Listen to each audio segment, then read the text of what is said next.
ਸਤਿਗੁਰ ਬੈਠਾਏ। ਜਿੱਥੇ ਮੇਰਾ ਸਤਿਗੁਰ ਬੈਠਾਏ, ਜਿੱਥੇ ਮੇਰਾ ਸਤਿਗੁਰ ਬੈਠਾਏ, ਜਿੱਥੇ ਮੇਰਾ ਸਤਿਗੁਰ ਬੈਠਾਇਆ ਏ, ਜਿੱਥੇ ਮੇਰਾ ਸਤਿਗੁਰ ਬੈਠਾਇਆ ਏ। ਜੰਤ ਪਏ ਹਰਿਆਵਲੇ, ਸੇ ਜੰਤ ਪਏ ਹਰਿਆਵਲੇ, ਸੇ ਜੰਤ ਪਏ ਹਰਿਆਵਲੇ, ਸੇ ਜੰਤ ਪਏ ਹਰਿਆਵਲੇ। ਮੇਰਾ ਸਤਿਗੁਰ ਦੇਖਿਆ ਜਾਏ, ਜਿਨੀ ਮੇਰਾ ਸਤਿਗੁਰ ਦੇਖਿਆ ਜਾਏ, ਜਿਨੀ ਮੇਰਾ ਸਤਿਗੁਰ ਦੇਖਿਆ ਜਾਏ, ਜਿਨੀ ਮੇਰਾ ਸਤਿਗੁਰ ਦੇਖਿਆ ਜਾਏ। ਸਤਿਗੁਰੂ ਮਹਾਰਾਜ ਕਾਮਰੂਪ ਦੇਸ਼ ਵਿੱਚ ਚਲੇ ਗਏ। ਸਤਿਗੁਰੂ ਨੇ ਇੱਕ ਬਾਗ ਦੇ ਵਿੱਚ ਟਿਕਾਣਾ ਕੀਤਾ। ਇੱਕ ਬ੍ਰਿਸ਼ ਦੇ ਥੱਲੇ ਗੁਰੂ ਨਾਨਕ ਸਾਹਿਬ ਜੀ ਸੱਜ ਗਏ ਹਨ। ਬਾਲਾ ਮਰਦਾਨਾ ਨਾਲ ਹਨ। ਭਾਈ ਮਰਦਾਨੇ ਨੇ ਅਚਰਜ ਖੇਡ ਡਿਠਾ ਹੈ ਕਿ ਉਸ ਨਗਰੀ ਦੇ ਬੜੇ ਬੜੇ ਸੁੰਦਰ ਦਰਖਤ ਹਨ, ਫਲਾਂ ਦੇ ਨਾਲ ਲਬਰੇਜ ਭਰੇ ਪਏ ਹਨ। ਕਵੀ ਰਾਜ ਜੀ ਕਹਿੰਦੇ ਟਾਹਣੀਆਂ ਐਨ ਭਰੀਆਂ ਪਈਆਂ, ਸੁੰਦਰ ਤਲਾਬ ਹਨ। ਉਹ ਫੁੱਲ ਉੱਥੇ ਖਿੜੇ ਜਿਹੜੇ ਕਦੇ ਸ੍ਰਿਸ਼ਟੀ ਤੇ ਕਿਸੇ ਨੇ ਵੇਖੇ ਨਾ ਹੋਣ। ਇਸ ਕਰਕੇ ਕਾਮ ਰਸ ਦਾ ਨਾਂ ਹੈ ਵਿਕਾਰ ਦਾ। ਤੇ ਜਿਹੜੇ ਦੇਸ਼ ਦਾ ਹੀ ਨਾਂ ਕਾਮ ਰੂਪ ਹੈ, ਉੱਥੇ ਫਿਰ ਉਹੀ ਕੁਝ ਹੋਏਗਾ ਨਾ ਜਿਹਦੇ ਨਾਲ ਬੰਦੇ ਦੇ ਅੰਦਰ ਕਾਮ ਜਾਗਦਾ ਹੈ। ਸੋਹਣੇ ਮੁਲਕਾਂ 'ਚ ਤਾਈਓ ਕਾਮ ਜ਼ਿਆਦਾ ਹੈ, ਕਿਉਂਕਿ ਉਹ ਹੈ ਹੀ ਇਸੇ ਚੀਜ਼ ਵਾਸਤੇ। ਮਹਾਰਾਜ ਸੱਚੇ ਪਾਤਸ਼ਾਹ ਗਰੀਬ ਨਵਾਜ ਕਹਿੰਦੇ ਹਨ ਕਿ ਐਸੀ ਸੁੰਦਰ ਮਾਇਆ ਮੋਹਣੀ ਹੈ, ਮਾਇਆ ਅਗਨ ਸਭ ਇੱਕੋ ਜਿਹੀ ਕਰਤਾ ਖੇਲ ਰਚਾਇਆ। ਕਹਿੰਦੇ ਮਾਇਆ ਤੇ ਅੱਗ ਇੱਕੋ ਤਰ੍ਹਾਂ ਦੀ, ਇਹ ਨਗਰੀ ਵੀ ਮਾਇਆ ਦੀ ਹੈ। ਮਾਇਆ ਪ੍ਰਬਲ ਹੈ। ਜਿਹੜਾ ਵੀ ਨਵਾਂ ਜੀਵ ਜਾਂਦਾ ਉਹ ਮੋਇਆ ਜਾਂਦਾ ਹੈ, ਉਹ ਫਸ ਜਾਂਦਾ ਇਸ ਜਾਲ ਦੇ ਵਿੱਚ। ਤੋ ਇਸ ਕਰਕੇ ਭਾਈ ਮਰਦਾਨਾ ਜੀ ਨੇ ਇੱਛਾ ਜ਼ਾਹਰ ਕੀਤੀ, ਮਹਾਰਾਜ ਇਹ ਸ਼ਹਿਰ ਬੜਾ ਸੁੰਦਰ ਹੈ ਤੇ ਮੇਰਾ ਜੀ ਕਰਦਾ ਕਿ ਮੈਂ ਸ਼ਹਿਰ ਵੇਖਾਂ। ਗੁਰੂ ਨਾਨਕ ਸਾਹਿਬ ਕਹਿੰਦੇ ਮਰਦਾਨਾ ਇਹ ਸ਼ਹਿਰ ਅਸਾਂ ਫਕੀਰਾਂ ਵਾਸਤੇ ਭਲਾ ਨਹੀਂ ਆ, ਤੇ ਤੂੰ ਨਾ ਜਿੱਦ ਕਰ, ਪਰਮੇਸ਼ਰ ਦੀ ਬੰਦਗੀ ਕਰਨ ਵਾਲੇ ਇਸ ਸ਼ਹਿਰ ਦੇ ਵਾਸੀ ਨਹੀਂ ਆ। ਇਸੇ ਤਰ੍ਹਾਂ ਅੱਜ ਦਾ ਮਾਹੌਲ ਹੈ, ਚੰਗੇ ਭਲੇ ਨਿਤਨੇਮੀ ਭਾਵਨਾ ਵਾਲੀਆਂ ਰੂਹਾਂ ਭੜਕ ਜਾਂਦੀਆਂ, ਮਾਹੌਲ ਹੀ ਇੱਦਾਂ ਦਾ ਹੁੰਦਾ ਜਾਂਦਾ। ਕੀ ਕਰੋਗੇ ਤੁਸੀਂ? ਤੋ ਇਸ ਕਰਕੇ ਜਿਹੜੀ ਚੀਜ਼ ਤੁਸੀਂ ਨਹੀਂ ਵੀ ਪ੍ਰਾਪਤ ਕਰਨਾ ਚਾਹੁੰਦੇ ਹੋ, ਤੁਹਾਨੂੰ ਪ੍ਰਾਪਤ ਹੋ ਰਹੀ। ਤੋ ਇਸ ਕਰਕੇ ਮਹਾਰਾਜ ਸੱਚੇ ਪਾਤਸ਼ਾਹ ਜੀ ਦੇ ਬਚਨ ਹਨ, ਜਗ ਮੈਂ ਉਤਮ ਕਾਢੀਐ ਵਿਰਲੇ ਵਿਰਲੇ ਵਿਰਲੇ। ਮਹਾਰਾਜ ਕਹਿੰਦੇ ਬਚਨਗੇ, ਬਾਕੀ ਸਭ ਖਬਤ ਹੋ ਜਾਣਗੇ। ਸਤਨਾਮ ਸ੍ਰੀ ਵਾਹਿਗੁਰੂ ਸਾਹਿਬ ਜੀ। ਨਾਨਕ ਤਾ ਮਨ ਕੀ ਮਨ ਜਾਣ, ਸੁਆਨਨ ਬੈਨ ਭਨੇ ਮੁਸਕਾਨੇ। ਮਹਾਰਾਜ ਸੱਚੇ ਪਾਤਸ਼ਾਹ ਜੀ ਤੇ ਮਨ ਦੀ ਜਾਣਦੇ ਆ। ਤੇ ਮਰਦਾਨਾ ਕਹਿੰਦਾ ਮਹਾਰਾਜ ਸਾਹਿਬ ਕਿਉਂ ਨਹੀਂ ਭਲਾ ਫਕੀਰਾਂ ਵਾਸਤੇ। ਮਹਾਰਾਜ ਕਹਿੰਦੇ ਅਸਾਂ ਨੇ ਕਹਿ ਦਿੱਤਾ ਵੀ ਤੂੰ ਨਹੀਂ ਜਾਣਾ, ਨਹੀਂ ਜਾਣਾ, ਤੂੰ ਨਹੀਂ ਜਾਣਾ। ਕਹਿੰਦਾ ਮੈਂ ਜਾਣਾ ਜਾਣਾ ਜਾਣਾ। ਤੇ ਮਹਾਰਾਜ ਸਾਹਿਬ ਕਹਿੰਦੇ ਤੇਰੀ ਮਰਜ਼ੀ, ਜਾਣਾ ਤਾਂ ਫਿਰ ਚਲਾ ਜਾ। ਮਨ ਦੀ ਜਾਣ ਗਏ ਹਨ। ਤੀਰ ਸਰੀਰ ਧਰੈ ਨਹਿ ਤੂੰ, ਹੋਰ ਮੈਂ ਬਰ ਹੇਰਹੂੰ ਜਾ ਮਰਦਾਨੇ। ਇਹ ਮਰਦਾਨੇ ਦਾ ਸਰੀਰ ਜਿਹੜਾ ਨਾ ਧੀਰਜ ਨਹੀਂ ਕਰ ਰਿਹਾ, ਉਹਦਾ ਜੀ ਕਰਦਾ ਵੀ ਕਿਹੜਾ ਵੇਲਾ ਹੋਵੇ ਮੈਂ ਇਸ ਰੌਣਕ ਮੇਲੇ ਤੇ ਇਸ ਸੋਹਣੇ ਬਾਜ਼ਾਰ, ਇਸ ਸੁੰਦਰ ਸ਼ਹਿਰ ਦੇ ਵਿੱਚ ਚਲਾ ਜਾਵਾਂ।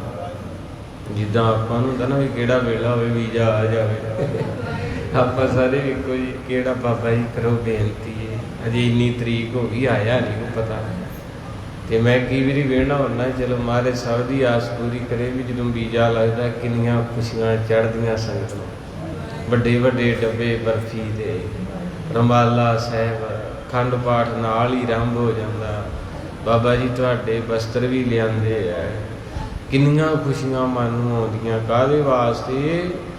ਕਿਉਂਕਿ ਪਰਮੇਸ਼ਰ ਦੀ ਧਰਤੀ ਤੋਂ ਦੂਰ ਜਾ ਰਿਹਾ, ਮਾਇਆ ਦੇ ਵਿੱਚ ਫਸ ਰਿਹਾ ਹੈ ਨਾ, ਜਿੱਥੋਂ ਕੋਈ ਨਿਕਲਦਾ ਨਹੀਂ ਹੈ।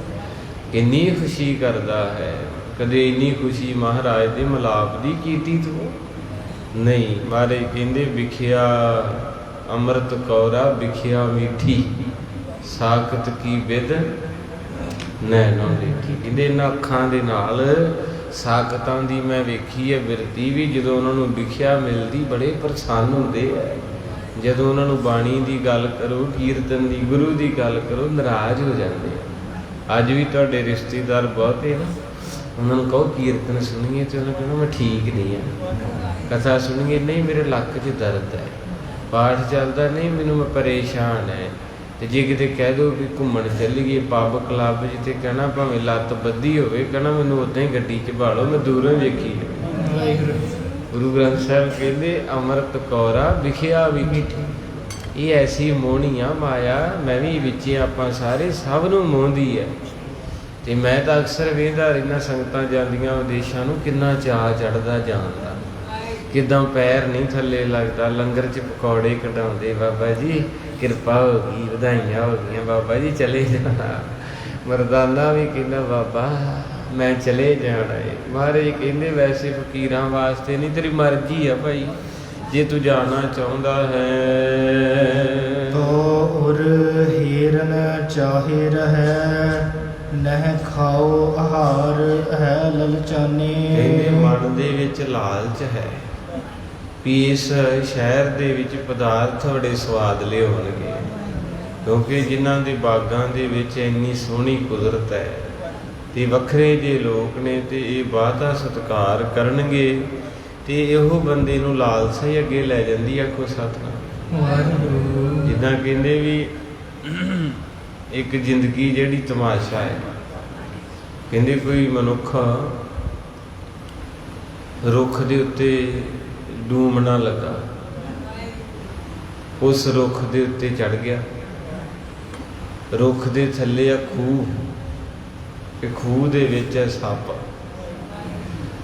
ਤੇ ਉਹਦਾ ਟਾਹਣੀ ਤੇ ਬਹਿ ਕੇ ਜਦੋਂ ਰਸ ਲੈਣ ਲੱਗਾ ਤੇ ਉਹਦਾ ਪੈਰ ਤਿਲਕ ਗਿਆ, ਉਹ ਦਰਖਤ ਦੇ ਨਾਲ ਲਮਕ ਗਿਆ।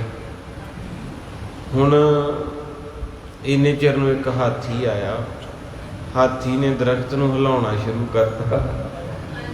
ਕਿਸਮਤ ਮਾੜੀ ਹੈ, ਉਹ ਮੱਖੀਆਂ ਉੱਡਣੀਆਂ ਸ਼ੁਰੂ ਹੋਈਆਂ, ਹੱਥਾਂ ਤੇ ਲੜਨਗੀਆਂ, ਹੱਥ ਛੁੱਟ ਜਾਣਾ, ਤੇ ਥੱਲੇ ਵੀ ਮੌਤ ਹੈ ਤੇ ਉੱਤੇ ਵੀ ਮੌਤ ਹੈ। ਇਸ ਮੌਤ ਦੇ ਵਿੱਚ ਪਰਮੇਸ਼ਰ ਦੀ ਯਾਦ ਆ ਗਈ। ਉਹ ਜਿਹੜਾ ਜੀਵ ਹੈ ਨਾ, ਉਹ ਕਹਿੰਦਾ ਪ੍ਰਭੂ ਜੀ ਮੈਨੂੰ ਬਚਾਓ ਬਚਾਓ ਬਚਾਓ। ਇੰਨੇ ਚਿਰ ਨੂੰ ਪਰਮੇਸ਼ਰ ਨੇ ਇੱਕ ਰੱਥ ਭੇਜਿਆ। ਉਹ ਰੱਥ ਦੇਵਗਨ ਲੈ ਕੇ ਆਏ ਤੇ ਕਹਿੰਦੇ ਬਾਂਹ ਫੜਾ। ਜਿੰਨੇ ਚਿਰ ਨੂੰ ਬਾਂਹ ਦੇਣ ਲੱਗਾ ਤੇ ਉਹ ਜਦੋਂ ਰੁੱਖ ਹਿੱਲਿਆ ਤੇ ਉਹ ਸ਼ਹਿਦ ਦੀ ਬੂੰਦ ਜਿਹੜੀ ਸੀ ਟਪਕ ਕੇ ਮੂੰਹ 'ਚ ਪਈ। ਜਦੋਂ ਮੂੰਹ ਵਿੱਚ ਪਈ ਤੇ ਰਸ ਆਇਆ, ਫਿਰ ਦੂਜੀ ਬੂੰਦ ਪਈ, ਫਿਰ ਤੀਜੀ ਪਈ। ਉਹ ਮਸਤ ਹੋ ਗਿਆ ਮਿੱਠੇ ਵਿੱਚ, ਉਹਨੂੰ ਚੇਤਾ ਭੁੱਲ ਗਿਆ ਵੀ ਲਮਕਿਆ ਕਿੱਥੇ ਆ। ਇਹ ਸੰਸਾਰ ਦੀ ਕਹਾਣੀ ਹੈ। ਆਪਾਂ ਸਾਰਿਆਂ ਦੇ ਉੱਤੇ ਵੀ ਮੌਤ ਆ ਤੇ ਥੱਲੇ ਵੀ ਮੌਤ ਆ, ਤੇ ਆ ਵਿਖਿਆ ਰੂਪੀ ਸ਼ਹਿਦ ਜਿਹੜਾ ਮਿੱਠਾ ਲੱਗਦਾ। ਤੇ ਬੰਦਾ ਕਹਿੰਦਾ ਨਹੀਂ ਬਾਬਾ ਜੀ ਅਗਲੇ ਸਾਲ ਬਣਾਂਗੇ ਗੁਰੂ ਵਾਲੇ। ਉਹ ਕਹਿੰਦਾ ਨਹੀਂ ਬਾਬਾ ਜੀ ਅਜੇ ਹੋਰ ਥੋੜਾ ਜਿਹਾ ਸਮਾਂ ਦੇ ਦਿਓ। ਆ ਜਗ ਡਿੱਠਾ ਆ ਜਗ ਮਿੱਠਾ ਅਗਲਾ ਡਿੱਠਾ। ਇੰਨੇ ਚਿਰ ਨੂੰ ਉਹ ਵਿਵਾਨ ਦੇ ਦੇਵਗਨ ਕਹਿੰਦੇ ਉਹ ਪਿਆਰਿਆ ਤੈਨੂੰ ਪਰਮੇਸ਼ਰ ਨੇ ਘੱਲਿਆ ਤੇ ਬਾਂਹ ਫੜਾ। ਕਹਿੰਦਾ 2 ਮਿੰਟ ਰੁਕ ਜਾਓ, ਅਜੇ ਥੋੜੀਆਂ ਜਿਹੀਆਂ ਬੂੰਦਾਂ ਰਹਿ ਗਈਆਂ, ਥੋੜਾ ਜਿਹਾ ਮੈਨੂੰ ਹੋਰ ਛਕ ਲੈਣ ਦਿਓ। ਸਮਾਂ ਸੀ ਉਹ ਚਲੇ ਗਏ। ਐਸਾ ਮਸਤ ਹੋਇਆ ਰਸ ਦੇ ਵਿੱਚ ਵੀ ਉਹ ਸ਼ਹਿਦ ਚੱਖਦਾ ਚੱਖਦਾ ਉਹਨੇ ਚਿਰ ਨੂੰ ਟਾਹਣੇ ਨਾਲੋਂ ਹੱਥ ਛੁੱਟ ਗਿਆ ਤੇ ਖੂਹ ਦੇ ਵਿੱਚ ਡਿੱਗ ਪਿਆ। ਅੱਜ ਮਹਾਰਾਜ ਦਾ ਜਿਹੜਾ ਬਬਾਨ ਹੈ ਗੁਰੂ ਗ੍ਰੰਥ ਸਾਹਿਬ ਦੀ ਬਾਣੀ ਆ, ਆਪਾਂ ਸਾਰੇ ਫਸੇ ਪਏ ਮਿੱਠੇ ਦੇ ਵਿੱਚ, ਤੇ ਮੁੜ ਕੇ 84 ਲੱਖ ਦੇ ਖੂਜ ਇਹੋ ਜਿਹਾ ਡਿੱਗਣਾ ਵਾਰੀ ਨਹੀਂ ਆਉਣੀ। ਭਈ ਪ੍ਰਾਪਤ ਮਾਨਕ ਦੇ ਬਰੀਆ ਗੋਬਿੰਦ ਮਿਲਣ ਕੀ ਇਹ ਤੇਰੀ ਬਰੀਆ। ਇਸ ਕਰਕੇ ਭਾਈ ਮਰਦਾਨੇ ਦੇ ਅੰਦਰ ਲਾਲਚ ਹੈ, ਲਾਲਸਾ ਹੈ ਕਿ ਮੈਨੂੰ ਸੋਹਣੇ ਪਦਾਰਥ ਮਿਲਣਗੇ, ਸੋਹਣੇ ਕੱਪੜੇ ਮਿਲਣਗੇ, ਵਧੀਆ ਜਗ੍ਹਾ ਤੇ ਆਏ ਆ, ਜਿੱਦਾਂ ਆਪਾਂ ਸਾਰੇ ਤਰਸਦੇ ਰਹਿੰਦੇ ਵੀ ਅਸੀਂ ਵੀ ਤਾਂ ਵਧੀਏ, ਅੱਗੇ ਵਧੀਏ। ਹੈ ਤਾਂ ਕੁਛ ਵੀ ਨਹੀਂ, ਇੱਕ ਬੰਦੇ ਦੇ ਮਨ ਦੀ ਲਾਲਸਾ ਹੈ। ਸਰੋਨਨ ਯੋ ਸੁਨ ਕੀਨ ਭਿਆਨ ਅਜਾਨ ਨ ਜਾਨੀ ਸੁਜੈਨ ਬਖਾਨ। ਮਹਾਰਾਜ ਸੱਚੇ ਪਾਤਸ਼ਾਹ ਗਰੀਬ ਨਵਾਜ ਗੁਰੂ ਨਾਨਕ ਸਾਹਿਬ ਜੀ ਬੜਾ ਸਮਝਾਉਂਦੇ ਰਹੇ, ਪਰ ਕਹਿੰਦੇ ਮਰਦਾਨੇ ਨੇ ਅਣਜਾਣ ਪੁਣੇ ਦੇ ਵਿੱਚ ਗੁਰੂ ਨਾਨਕ ਸਾਹਿਬ ਦੇ ਬਚਨ ਨਹੀਂ ਮੰਨੇ। ਮਰਦਾਨੇ ਨੂੰ ਲਾਲਸਾ ਸੀ ਖਾਣ ਪੀਣ ਦੀ, ਤੇ ਉਸ ਲਾਲਸਾ ਨੇ ਫਿਰ ਉਸ ਜਾਲ ਦੇ ਵਿੱਚ ਫਸਾ ਹੀ ਦੇਣਾ। ਆਖੋ ਸਤਿਨਾਮ। ਤੋ ਕਹਿੰਦੇ ਮਰਦਾਨਾ ਮਹਾਰਾਜ ਦੇ ਬਚਨਾਂ ਤੇ ਪ੍ਰਤੀਤ ਨਾ ਕਰ ਸਕਿਆ ਤੇ ਉੱਥੋਂ ਚਲੇ ਗਿਆ। ਇਹ ਪਿਆਰੀ ਰੂਹ ਸਾਡੇ ਵਾਸਤੇ ਇਤਿਹਾਸ ਹੈ। ਅਸੀਂ ਕਥਾ ਸੁਣ ਵੀ ਲੈਂਦੇ ਹਾਂ, ਕੀਰਤਨ ਸੁਣ ਵੀ ਲੈਂਦੇ ਹਾਂ, ਪਤਾ ਵੀ ਸਾਨੂੰ ਸਾਰਾ। ਬੰਦਾ ਫਿਰ ਕਹਿੰਦਾ ਚਲ ਕੋਈ ਨਹੀਂ ਹੁੰਦਾ, ਕਰ ਲੈਂਦੇ, ਬਾਅਦ 'ਚ ਫਿਰ ਸੁਧਰ ਜਾਵਾਂਗੇ। ਮੈਂ ਵੀ ਵਿੱਚ, ਸਾਰੇ ਹੀ ਇੱਦਾਂ ਕਰਦੇ ਆਪਾਂ ਵੀ ਕਥਾ ਵੀ ਸੁਣਦੇ, ਸਭ ਕੁਝ ਵੀ ਸੁਣਦੇ ਹੈ, ਪਰ ਜਦੋਂ ਸਮਾਂ ਆਉਂਦਾ ਪੇਪਰ ਦਾ ਉਦੋਂ ਕਿਤੇ ਕੋਈ ਨਹੀਂ ਬਾਬਾ ਜੀ ਇੰਨਾ ਕੁ ਚੱਲਦਾ ਹੀ। ਆਖੋ ਸਾਰਾ। ਤੋ ਇਸ ਕਰਕੇ ਮਹਾਰਾਜ ਸੱਚੇ ਪਾਤਸ਼ਾਹ ਗਰੀਬ ਨਵਾਜ ਦੇ ਬਚਨ ਜਿਹੜੇ ਮੋੜ ਦਿੱਤੇ ਤੇ ਚਲਾ ਗਿਆ ਹੈ। ਉਰ ਮੈਂ ਵਰਕੈ ਉਰ ਮੈਂ ਹਰਖਾ ਬਰ ਹੇਰਤ ਨਾਰਨ ਰੂਪ ਅਪਾਰੈ। ਜਦੋਂ ਮਰਦਾਨਾ ਉਸ ਸ਼ਹਿਰ ਦੇ ਵਿੱਚ ਦਾਖਲ ਹੋਇਆ ਨਾ, ਕਾਮਰੂਪ ਸ਼ਹਿਰ ਦੇ ਵਿੱਚ, ਤੇ ਕੀ ਵੇਖਦਾ ਹੈ ਕਿ ਉਸ ਨਗਰ ਦੇ ਵਿੱਚ ਜਿਹੜੀਆਂ ਇਸਤਰੀਆਂ ਨੇ ਉਹਨਾਂ ਤੇ ਕਮਾਲ ਦਾ ਹੀ ਰੂਪ ਹੈ। ਇੱਕ ਦੂ ਇੱਕ ਚੜ੍ਹੰਦੀ ਆ, ਇੰਨੀਆਂ ਸੁਨੱਖੀਆਂ ਇਸਤਰੀਆਂ ਹਨ ਕਿ ਜੇ ਇੱਕ ਵੱਲੇ ਵੇਂਦਾ ਤੇ ਦੂਜੀ ਵੱਲ ਧਿਆਨ ਚਲ ਜਾਂਦਾ, ਦੂਜੀ ਵੱਲ ਵੇਂਦਾ ਤੇ ਤੀਜੀ ਵੱਲ। ਇੰਨੇ ਸੋਹਣੇ ਰੂਪ ਦਿੱਤੇ ਹੈ, ਇੱਕ ਦੂਜੇ ਤੋਂ ਵੱਧ ਸੋਹਣਾ ਬੈਠਾ ਹੈ। ਹੁਣ ਕਿਸ ਵੱਲ ਵੀ ਤੱਕਦਾ ਹੈ, ਉਧਰ ਨੂੰ ਵੇਖ ਲੈਂਦਾ ਹੈ। ਤਰ ਪਾਤਰ ਮੂਲ ਉਖਾਰਨ ਕੋ ਕਰਨੀ ਸੀ ਅਹੈ ਵਿਚਾਰ ਵਿਹਾਰੈ। ਕਹਿੰਦੇ ਜਿਨ੍ਹਾਂ ਦਾ ਵਿਹਾਰ ਹੈ ਸ਼ੁਭ ਕਰਨੀ ਰੂਪ ਬ੍ਰਿਸ਼ ਨੂੰ ਪੱਤਿਆਂ ਤੋਂ ਪੁੱਟ ਦੇਣਾ। ਕਬੀਰਾਜ ਜੀ ਕਹਿੰਦੇ ਜਿਹੜੇ ਸ਼ਹਿਰ 'ਚ ਵੜ ਗਿਆ ਨਾ ਮਰਦਾਨਾ, ਉਹ ਬਾਹਰੋਂ ਬਹੁਤ ਸੁੰਦਰ ਹੈ, ਪਰ ਬਰਬਾਦੀ ਦਾ ਸ਼ਹਿਰ ਹੈ, ਬਰਬਾਦੀ ਹੁੰਦੀ ਹੈ ਉੱਥੇ। ਅੱਜ ਵੀ ਆਪਣੇ ਨੌਜਵਾਨ 100 ਦੇ ਵਿੱਚੋਂ 25% ਨੌਜਵਾਨ ਜਿਹੜੇ ਵਿਦੇਸ਼ਾਂ ਦੇ ਵਿੱਚ ਹੈ, ਜਿਹੜੇ ਕਿਸੇ ਕੰਮ ਜੋਗੇ ਨਹੀਂ ਰਹਿ ਗਏ। ਸਭ ਕੁਝ ਖਤਮ ਕਰ ਲਿਆ ਉਹਨਾਂ, ਭੈਣਾਂ ਭਰਾ ਮਾਂ ਪਿਓ, ਇਆਸ਼ੀ ਦੇ ਰਸਤੇ ਤੇ ਤੁਰ ਪੈਣਾ, ਆਪਣੇ ਆਪ ਨੂੰ ਅੱਗੇ ਰੱਖ ਲੈਣਾ। ਇਹ ਕਥਾ ਬੜੀਆਂ ਮਹਾਰਾਜ ਦੀਆਂ ਸੁੰਦਰ ਹੈ। ਮਾਂ ਨੂੰ ਭੁੱਲ ਜਾਣਾ। ਵੇਖੋ ਮਾਂ ਤੋਂ ਵੱਧ ਰਿਸ਼ਤਾ ਤਾਂ ਕੋਈ ਨਹੀਂ ਹੁੰਦਾ। ਜਿਹਨੇ ਆਂਦਰਾਂ ਦੇ ਵਿੱਚ 9 ਮਹੀਨੇ ਰੱਖਿਆ, ਉਹ ਵੀ ਕਹਿੰਦਾ ਅੱਜ ਤੋਂ ਮੇਰੇ ਲਈ ਮਰ ਗਈ ਹੈ, ਨਹੀਂ ਵਾਪਸ ਆਏ, ਕੋਈ ਫੋਨ ਨਹੀਂ ਕੀਤਾ। ਕਈ ਲੜਕੀਆਂ ਵੀ ਇਸ ਤਰ੍ਹਾਂ ਹੋ ਜਾਂਦੀਆਂ, ਇੱਥੇ ਸੰਗਤਾਂ ਆਉਂਦੀਆਂ, ਕਿਵੇਂ ਬਾਬਾ 4 ਸਾਲ ਹੋ ਗਏ ਫੋਨ ਨਹੀਂ ਆਇਆ ਬੱਚਿਆਂ ਦਾ। ਉਹਨਾਂ ਫੋਨ ਕਿੱਥੋਂ ਆਉਣਾ, ਕਿਉਂਕਿ ਸ਼ਹਿਰ ਵਿੱਚ ਜਿਹੜਾ ਵੜਦਾ ਉਹਦੀ ਬਰਬਾਦੀ ਹੋ ਜਾਂਦੀ ਹੈ। ਤੋ ਇਸ ਕਰਕੇ ਮਹਾਰਾਜ ਜੀ ਨੇ ਕਥਾ ਰਾਹੀਂ ਸਮਝਾਇਆ ਵੀ ਉਹ ਜਿੱਥੇ ਗਏ ਨੇ, ਉਹ ਸ਼ੁਭ ਰੂਪੀ ਭਾਵ ਜਿਹੜੇ ਸੁੰਦਰ ਬੰਦਗੀ ਵਾਲੇ ਬ੍ਰਿਸ਼ ਨੇ, ਉਹਨਾਂ ਨੂੰ ਜੜ੍ਹਾਂ ਤੋਂ ਖੇੜਨ ਵਾਲੀਆਂ ਹਥਨੀਆਂ ਸਮਾਨ ਨੇ। ਇਹ ਬੇਵਿਚਾਰ ਵਿਹਾਰ ਹੈ। ਕਹਿੰਦੇ ਮਾੜੇ ਕਰਮ ਕਰਨ ਵਾਲੀਆਂ ਹਨ। ਸਿਰ ਬਾਰ ਸਵਾਰ ਕੇ ਅੰਜਨ ਡਾਰ ਸਿੰਗਾਰ ਸੁਧਾਰ ਕਠਾ ਛਨਿਹਾਰ।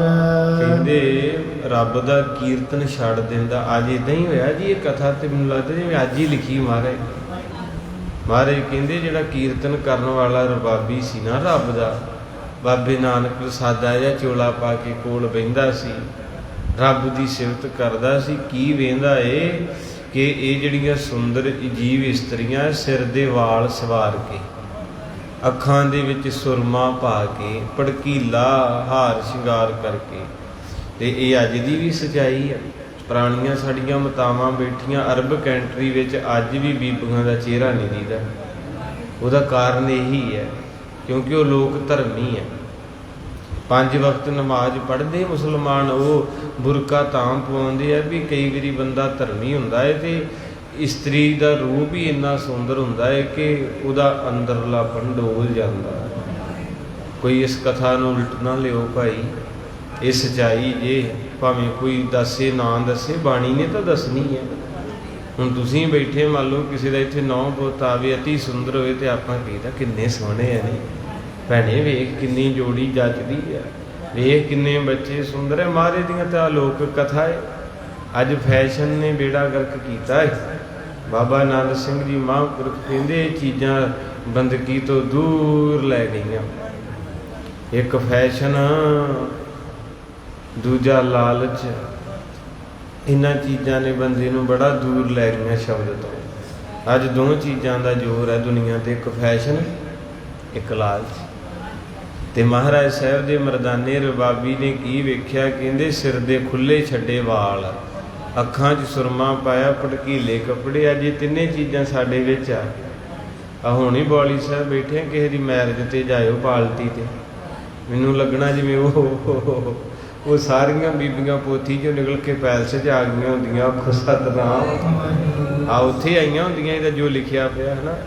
ਕੋਈ ਚੁੰਨੀ ਥੋੜ੍ਹਾ ਹੁੰਦੀ ਉੱਥੇ, ਚੁੰਨੀ ਤਾਂ ਲੈਂਦੇ ਨਹੀਂ। ਹੁਣ ਖੁੱਲੇ ਛੱਡੇ ਹੁੰਦੇ ਵਾਲ ਤੇ ਕੱਪੜੇ ਇੰਨੇ ਭੈੜੇ ਪਾਏ ਹੁੰਦੇ ਹੈ ਨਾ। ਤੇ ਉੱਦਾਂ ਕੋਈ ਗੱਲ ਕਰਦੇ ਤੇ ਕਹਿਣਗੇ ਜੀ ਫਲਾਣਾ ਤਾਂ ਅੱਖਾਂ ਪਾੜ ਕੇ ਵੇਖਦਾ। ਵੀ ਜਦੋਂ ਤੁਸੀਂ ਕੰਮ ਹੀ ਇੱਦਾਂ ਦਾ ਕੀਤਾ ਤੇ ਫਿਰ ਅਗਲੇ ਨੇ ਅੱਖਾਂ ਤਾਂ ਪਾੜ ਦੇਣੀਆਂ। ਉੱਦਾਂ ਆਪਾਂ ਕਿਸੇ ਨੂੰ ਕਹਿੰਦੇ ਜੀ ਫਲਾਣਾ ਵੇਖਦਾ ਤੇ ਸਿਰ 'ਚ ਮਾਰੋ ਕੁਛ, ਤੇ ਜਦੋਂ ਸਾਰੇ ਬਹਿਰੇ ਤੱਕ, ਜਿੰਨੇ ਵੀ ਵੇਟਰ ਤੱਕ, ਮੂਵੀ ਵਾਲੇ ਕੱਲਾ ਕੱਲਾ ਸਰੀਰ ਦਾ ਅੰਗ ਤੱਕ ਵੇਖਦੇ, ਉਦੋਂ ਤੁਹਾਨੂੰ ਮੂੰਹ 'ਚ ਮਿਰਚਾਂ ਪਾਈਆਂ। ਇਹ ਸੱਚਾਈ ਹੈ ਸਾਡੇ ਘਰਾਂ ਦੀ, ਭਾਵੇਂ ਗੁੱਸਾ ਹੀ ਕਰਿਓ। ਗੁਰਦੁਆਰੇ ਹਰ ਕੋਈ ਨੰਬਰ ਬਣਾਉਂਦਾ, ਹਰ ਕੋਈ ਦਬਕਾ ਮਾਰਦਾ ਜੀ ਫਲਾਣਾ ਬੜਾ ਮਾੜਾ, ਫਲਾਣਾ ਬੜਾ ਗਲਤ, ਫਲਾਣੇ ਦਾ ਮੁੰਡਾ ਇੱਦਾਂ ਕੁੜੀ। ਤੇ ਜਦੋਂ ਆਪਣੇ ਘਰ 'ਚ ਹੁੰਦਾ ਤੇ ਬਾਬੇ ਦੀ ਬਾਣੀ ਕਹਿੰਦੀ ਆ ਵੀ ਦੂਜੇ ਘਰ ਲੱਗੀ ਹੋਵੇ ਤੇ ਬਸੰਤਰ ਹੀ ਲੱਗਦੀ ਹੈ। ਜਦੋਂ ਆਪਣੇ ਘਰ ਲੱਗਦੀ ਉਦੋਂ ਅੱਗ ਕਹਿੰਦੇ ਆ। ਇਸੇ ਦੂਜੇ ਦੇ ਨੂੰ ਕਹਿਣਾ ਸੌਖਾ, ਆਪਣਿਆਂ ਨੂੰ ਡੱਕ ਕੇ ਵੇਖੋ ਭਲਾ। ਤੁਹਾਡੇ ਪੋਤੀਆਂ ਪੋਤੇ ਨੌਹਾਂ ਪੋਤਾ ਮਾੜਾ ਜਿਹਾ ਕਿਉਂ ਭਲਾ ਵੀ ਪੁੱਤ ਤੂੰ ਇੱਦਾਂ ਨਾ ਕਰ, ਉਹਨੇ ਕਹਿਣਾ ਬੀਬੀ ਅੱਡ ਹੋ ਜਾ, ਬਾਪੂ ਚੱਲ ਅੱਡ, ਅਸੀਂ ਤੂੰ ਸਾਨੂੰ ਕੌਣ ਕਹਿੰਦਾ ਹੁਣ ਕਹਿਣ ਵਾਲਾ। ਤੇ ਫਿਰ ਮੁੜ ਕੇ ਆਪਾਂ ਢਿੱਲੇ ਜਿਹੇ ਹੋ ਕੇ ਕਹੀਦਾ ਬਾਬਾ ਜੀ ਕੀ ਕਰੀਏ, ਪ੍ਰਸ਼ਾਦਾ ਤੇ ਛਕਣਾ ਹੀ ਹੈ। ਤੇ ਮਹਾਰਾਜ ਸੱਚੇ ਪਾਤਸ਼ਾਹ ਦੇ ਪ੍ਰਦਾਨਾ ਰਬਾਬੀ ਹੈ। ਇਹ ਅੱਜ ਦੀ ਸੱਚਾਈ ਜੇ। ਕਹਿੰਦੇ ਉੱਥੇ ਫਿਰ ਇਹਨੇ ਸਾਰੇ ਸ਼ਿੰਗਾਰ ਦੇਖਣਾ ਕੀਤੇ। ਨਰ ਜੋ ਪਰਦੇਸੀ ਕਰੇ ਪਰਵੇਸ਼, ਬਸ ਕਰ ਲੇਤੀ ਹੈ ਮੰਤਰ ਉਚਾਰੈ। ਕਵੀ ਰਾਜ ਜੀ ਕਹਿੰਦੇ ਜਿਹੜਾ ਵੀ ਪਰਦੇਸੀ ਨਵਾਂ ਆਉਂਦਾ ਇਸ ਸ਼ਹਿਰ 'ਚ, ਉਹ ਇਹਨਾਂ ਦਾ ਰੂਪ ਵੇਖ ਕੇ, ਰੰਗ ਵੇਖ ਕੇ, ਇਹਨਾਂ ਦਾ ਪ੍ਰੋਗਰਾਮ ਵੇਖ ਕੇ ਤੇ ਇਹਨਾਂ ਦੇ ਪਿਆਰ 'ਚ ਫਸ ਜਾਂਦਾ। ਤੇ ਉਹ ਐਸਾ ਫਸਦਾ, ਫਿਰ ਉਹ ਕਹਿੰਦੇ ਉਹਨੂੰ ਮੰਤਰ ਪੜ੍ਹ ਕੇ ਨਾ, ਮੰਤਰ ਆਪਣੇ ਵੱਸ ਵਿੱਚ ਕਰ ਲੈਂਦੀਆਂ ਇਹ ਜੀਵ ਇਸਤਰੀਆਂ। ਦੋਹਰਾ ਰਮਤ ਪੁਰਖ ਸੋ ਥਗਤ ਨਹਿ, ਅਸ ਕੁਲਟਾ ਤਹਿ ਨਾਰ। ਔਰ ਕਹਿੰਦੇ ਹਨ ਮੰਤਰ ਮਾਰ ਕੇ ਨਾ ਵਸ ਕਰ ਲੈਣਾ, ਵਸ ਕਰ ਲੈਣਾ, ਵਸ ਕਰਕੇ ਕੁਕਰਮ ਕਰਨੇ। ਅੱਜ ਵੀ ਮਾਫ ਕਰਿਓ, ਇਹ ਕਥਾ ਕਈਆਂ ਨੂੰ ਫਿੱਟ ਬਹਿਣੀ ਹੈ।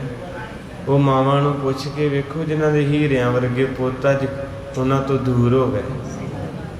ਜਿਹੜੇ ਇੱਕ ਬਜ਼ੁਰਗ ਨੇ, ਮੈਂ ਅੱਗੇ ਵੀ ਸੁਣਾਇਆ ਸੀ ਵੀ ਉਹ ਦੁਕਾਨ 'ਤੇ ਗਿਆ, ਮੋਬਾਇਲ ਵਾਲੀ ਸ਼ੌਪ 'ਤੇ। ਉਹਨੂੰ ਕਹਿੰਦਾ ਪੁੱਤ ਵਧੀਆ ਜਾਂ ਮੋਬਾਇਲ ਦੇ, ਸੋਹਣਾ ਜਿਹਾ। ਉਹਨੇ ਬੱਚੀ ਨੇ ਕਿਹਾ ਜੀ ਬਾਪੂ ਜੀ ਮਹਿੰਗਾ ਕਿ ਸਸਤਾ? ਕਹਿੰਦੇ ਜਿੰਨੇ ਮਰਜ਼ੀ ਪੈਸੇ ਲੱਗਣ, ਵਧੀਆ ਹੋਵੇ। ਜਦੋਂ ਵਧੀਆ ਮੋਬਾਇਲ ਦਿੱਤਾ ਨਾ ਤੇ ਉਹ ਬਾਪੂ 10 ਦਿਨ ਬਾਅਦ ਫੇਰ ਉੱਥੇ ਚਲੇ ਗਿਆ। ਕਹਿੰਦਾ ਬੇਟਾ ਇਹ ਖਰਾਬ ਹੈ ਫੋਨ। ਉਹ ਕਹਿੰਦੀ ਬਾਪੂ ਜੀ ਫੋਨ ਤਾਂ ਵਧੀਆ ਹੈ। ਕਹਿੰਦੇ ਵੀ ਇਹ ਚੱਲਦਾ ਕਿਉਂ ਨਹੀਂ? ਉਹਨੇ ਫੋਨ ਲਾਇਆ ਆਪਣੇ ਮੋਬਾਇਲ ਤੋਂ, ਵਧੀਆ ਚੱਲਿਆ। ਕਹਿੰਦੀ ਵੇਖੋ ਆਵਾਜ਼ ਆਉਂਦੀ। ਬਾਪੂ ਕਹਿੰਦਾ ਬੇਟਾ ਆਉਂਦੀ ਹੈ। ਕਹਿੰਦੀ ਠੀਕ ਹੈ। ਬਾਪੂ ਫਿਰ 10 ਦਿਨ ਬਾਅਦ ਆ ਗਿਆ। ਕਹਿੰਦੇ ਬੇਟਾ ਇਹ ਮੋਬਾਇਲ ਖਰਾਬ ਹੈ। ਉਹ ਕਹਿੰਦੀ ਵੀ ਬਾਪੂ ਜੀ ਬਿਲਕੁਲ ਸਹੀ ਹੈ, ਪ੍ਰੋਬਲਮ ਕੀ ਹੈ? ਕਹਿੰਦਾ ਪੁੱਤ ਮੈਨੂੰ ਇਹ ਨਹੀਂ ਸਮਝ ਆਉਂਦੀ, ਜੇ ਫੋਨ ਚੱਲਦਾ ਵਾ ਤੇ ਮੇਰੇ ਮੁੰਡੇ ਦਾ ਫੋਨ ਕਿਉਂ ਨਹੀਂ ਆਉਂਦਾ? ਮੈਂ ਤਾਂ ਰੋਜ਼ ਫੋਨ ਫੜ ਕੇ ਵੇਂਦਾ ਰਹੀ ਨਾ, ਕਈਆਂ ਦੀ ਸੱਚਾਈ ਹੈ, ਬੱਚੇ ਬੜਾ ਕਿੱਦਾਂ ਪਾਲੇ ਜਾਂਦੇ ਆ। ਉਹਨੇ ਬੱਚੀ ਦੀ ਧਾਰ ਨਿਕਲੀ, ਕਹਿੰਦੀ ਬਾਪੂ ਖਰਾਬੀ ਫੋਨ ਵਿੱਚ ਨਹੀਂ, ਖਰਾਬੀ ਤੇਰੇ ਬੱਚੇ 'ਚ ਪੈ ਗਈ। ਉਹ ਤੈਨੂੰ ਚਾਹੁੰਦਾ ਹੀ ਨਹੀਂ ਹੈ, ਉਹ ਤੈਨੂੰ ਪਿਆਰ ਹੀ ਨਹੀਂ ਕਰਦਾ, ਉਹ ਤਾਂ ਕਿਸੇ ਹੋਰ ਦਾ ਹੋ ਚੁੱਕਾ ਹੈ। ਇਹ ਅੱਜ ਘਰ ਘਰ ਦੀ ਕਹਾਣੀ ਬਣ ਜਾਣੀ ਹੈ। ਜਿਹੜੇ ਬੱਚੇ ਨਿਤਨੇਮ ਨਹੀਂ ਕਰਦੇ, ਗੁਰੂ ਦੀ ਸੰਗਤ ਤੋਂ ਟੁੱਟ ਗਏ, ਉਹਨਾਂ ਤੁਹਾਨੂੰ ਨਹੀਂ ਪਾਣੀ ਪੁੱਛਣਾ, ਤੁਹਾਡੀ ਸਾਰ ਨਹੀਂ ਜੇ ਲੈਣੀ। ਆਪਾਂ ਕਹਿ ਦਿੰਦੇ ਬਾਬੇ ਇੱਦਾਂ ਕਹਿੰਦੇ, ਉਹ ਜਿਹੜਾ ਬਾਬੇ ਦੀ ਗੱਲ ਸੁਣਦਾ ਬੱਚਾ ਬੀਬੀ ਕਿਤੇ ਨਾ ਕਿਤੇ ਤੁਹਾਡੇ ਤੇ ਤਰਸ ਕਰੂ। ਜਿੱਦਾਂ ਕਿਹਾ ਸੀ ਨਾ ਭਾਈ ਅਮਰਜੀਤ ਸਿੰਘ ਸਭਰਾ, ਕਹਿੰਦੇ ਅਸੀਂ ਪ੍ਰੋਗਰਾਮ ਲਾਇਆ, ਸਾਨੂੰ ਨਹੀਂ ਸੀ ਪਤਾ ਵੀ ਇੱਦਾਂ ਕਥਾ ਕੀਰਤਨ ਦਾ ਕਿਸੇ ਤੇ ਅਸਰ ਹੁੰਦਾ। ਕਹਿੰਦੇ ਸਾਡੇ ਘਰ ਧੰਨਵਾਦ ਕਰਕੇ ਆਏ। ਉਹ ਕਹਿੰਦੇ 7 ਸਾਲਾਂ ਬਾਅਦ ਸਾਡੀ ਮਾਂ ਅਸੀਂ ਮਿਲੇ, ਉਹ ਵੀ ਤੁਹਾਡੀ ਕਥਾ ਕਰਕੇ। ਆਖੋ ਸਤਿਨਾਮ। ਮਾਣੀ ਇੰਨੇ ਕੁ ਦੂਰ ਹੋ ਗਏ ਸੀ, ਲੋਕਾਂ ਨੇ ਦੁਬਦਾ ਪਾ ਪਾ ਕੇ ਅੱਗ ਲਾ ਕੇ ਤੁਹਾਡੀ ਮਾਂ ਤੇ ਗਲਤ ਹੈ, ਤੁਹਾਡੀ ਮਾਂ ਇੱਦਾਂ ਕਰਦੀ ਰਹੀ। ਲਹੂ ਦੇ ਰਿਸ਼ਤੇ ਚੁਗਲ ਬੜੇ ਮਾੜੇ ਹੁੰਦੇ, ਉਹ ਰਿਸ਼ਤਾ ਹੁੰਦਾ ਜਾਨ ਤੋਂ ਪਿਆਰਾ, ਇਹ ਇੱਦਾਂ ਦੀ ਉਂਗਲ ਦਿੰਦੇ ਖਤਮ ਹੋ ਜਾਂਦਾ। ਉਹ ਕਹਿੰਦੇ ਤੁਹਾਡੀ ਕਥਾ ਭਾਈ ਸਾਹਿਬ ਤੁਹਾਡਾ ਭਲਾ ਹੋਵੇ, ਤੁਹਾਡੇ ਬੋਲਾਂ ਨੇ ਸਾਨੂੰ 7 ਸਾਲਾਂ ਬਾਅਦ ਮਾਂ ਨਾਲ ਮਿਲਾਤਾ। ਜੇ ਤੁਸੀਂ ਨਾ ਇੱਦਾਂ ਦੀ ਸਾਖੀ ਸੁਣਾਉਂਦੇ ਅਸੀਂ ਤਾਂ ਵਿਛੜੇ ਮਰ ਜਾਣਾ ਸੀ। ਤਾਂ ਕਰਕੇ ਮਹਾਰਾਜ ਸਾਨੂੰ ਕਥਾ ਕੀਰਤਨ ਦੇ ਗਏ ਕਿ ਕਈ ਵਾਰੀ ਮਹਾਰਾਜ ਦੀ ਸਾਖੀ ਮਨ 'ਤੇ ਲੱਗ ਕੇ ਤੇ ਕਿਸੇ ਦਾ ਭਲਾ ਹੋ ਜਾਂਦਾ। ਤੋ ਇਸ ਕਰਕੇ ਕਹਿੰਦੇ ਹਨ ਇਹ ਵਸ ਕਰਦੀਆਂ ਨੇ, ਵਸ ਕਰਕੇ ਤੇ ਕੁਕਰਮ ਕਰਦੇ ਨੇ। ਇੱਕ ਮੁਸਲਮਾਨਾਂ ਦੀ ਸਾਖੀ ਹੈ। ਇੱਕ ਬੱਚੀ ਨਾ ਕਿਸੇ ਮੁਸਲਮਾਨ ਕੋ ਆਈ, ਕਹਿੰਦੀ ਬਾਬਾ ਮੈਨੂੰ ਕੋਈ ਇੱਦਾਂ ਦਾ ਤਵੀਤ ਦੇ, ਮੈਂ ਆਪਣਾ ਘਰ ਵਾਲਾ ਵਸ 'ਚ ਕਰਨਾ। ਉਹ ਕਹਿੰਦਾ ਵੀ ਹੈ ਇਹੋ ਜਿਹੇ ਕੰਮ ਹੈਗੇ ਆ ਦੁਨੀਆ ਤੇ ਬਹੁਤ ਆ। ਕਈ ਬੀਬੀਆਂ ਵਿਚਾਰੀਆਂ ਭੋਲੀਆਂ ਕਿਸੇ ਦੇ ਪਿੱਛੇ ਲੱਗ ਕੇ, ਜੀ ਮੇਰਾ ਘਰ ਦਾ ਪ੍ਰੇਮ ਨਹੀਂ ਕਰਦਾ, ਘਰੇ ਨਹੀਂ ਆਉਂਦਾ, ਪੈਸਾ ਧੇਲਾ ਇੱਦਾਂ ਉੱਦਾਂ ਕਈ ਪ੍ਰੋਬਲਮ। ਉਹ ਕਹਿੰਦਾ ਬੇਟਾ ਵੀ ਪਤੀ ਨੂੰ ਵਸ ਵੀ ਕਰਨ ਦਾ ਤਵੀਤ। ਕਹਿਣ ਲੱਗੀ ਮੈਨੂੰ ਜ਼ਰੂਰ ਦਿਓ, ਮੈਨੂੰ ਇਹੋ ਜਿਹਾ ਕੋਈ ਦਵਾਈ ਦੇ ਦਿਓ, ਕੋਈ ਮੰਤਰ ਦੇ ਦਿਓ, ਮੈਂ ਤੇ ਸਿਰ 'ਚ ਝੱਸਦਾ। ਆਪਣੇ ਆਮ ਹੀ ਕਹਾਵਤ ਹੈ ਨਾ ਵੀ ਪਤਾ ਨਹੀਂ ਜਿੱਦਣ ਦੀ ਆਈ ਕੀ ਸਿਰ 'ਚ ਝੱਸਿਆ, ਸਾਡੇ ਨਾਲੋਂ ਤਾਂ ਤੋੜ ਕੇ ਰੱਖਦਾ। ਆਮ ਹੀ ਘਰਾਂ 'ਚ ਬੀਬੀਆਂ ਕਹਿੰਦੇ ਨਾ ਸਾਨੂੰ ਤਾਂ ਪੁੱਛਦਾ ਹੀ ਨਹੀਂ ਭੈਣੇ, ਅਸੀਂ ਤੇ ਜੰਮਣ ਵਾਲੇ ਹੀ ਸੀ, ਪਾਲਣ ਵਾਲੇ ਹੈ ਨਾ, ਉਹਦੇ ਨਾਲ ਚੱਲ ਜਾਂਦਾ। ਉਹ ਕਹਿੰਦੀ ਵੀ ਉਸ ਸਾਈ ਮੁਸਲਮਾਨ ਬਾਬੇ ਨੂੰ ਵੀ ਕੋਈ ਇੱਦਾਂ ਦਾ ਤਵੀਤ ਦੇ ਦੇ ਜਾਂ ਕੋਈ ਰਾਖ ਰੂਖ ਦੇ, ਇਹਦੇ ਸਿਰ 'ਚ ਝੱਸਾਂ ਤੇ ਇਹ ਮੇਰੇ ਆਖੇ ਲੱਗੇ। ਉਹਨੇ ਕੁਝ ਸਮਾਂ ਸੋਚਣ ਤੋਂ ਬਾਅਦ ਆਖਿਆ, ਕਹਿੰਦੇ ਵੀ ਇਹ ਤੇ ਮਸਲਾ ਗੰਭੀਰ ਆ, ਵੀ ਮੈਂ ਜੇ ਕੋਈ ਝੂਠੀ ਮੂਠੀ ਦਵਾਈ ਦੇਤੀ ਅਸਰ ਨਾ ਕੀਤਾ ਤੇ ਬੀਬੀ ਨੇ ਤਾਂ ਜਲੂਸ ਕੱਢ ਦੇਣਾ ਮੇਰਾ।